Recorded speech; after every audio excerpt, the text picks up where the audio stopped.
Hi guys, আসসালামু আলাইকুম। আশা করি আপনারা সবাই ভালো আছেন। আসলে আমরা নোয়াখালীবাসী ভালো নাই। আমাদের পাশের আরেকটি উপজেলা হাতিয়া, ওখানে অতিরিক্ত বৃষ্টির কারণে নদীর পানি উপরে উঠে গেছে অনেক। রাস্তাঘাট, নদী ভাঙচুর থেকে শুরু করে মানুষের ঘর বাড়ি দোকান সবগুলো ভেঙে নদীতে ভেসে গেছে।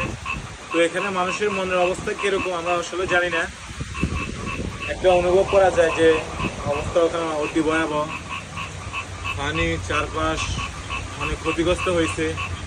আপনারা সবাই আমাদের নোয়াখালীর জন্য দোয়া করবেন, যাতে ওই মানুষগুলা তাদের মনের অবস্থা সবসময় স্থির রাখতে পারে।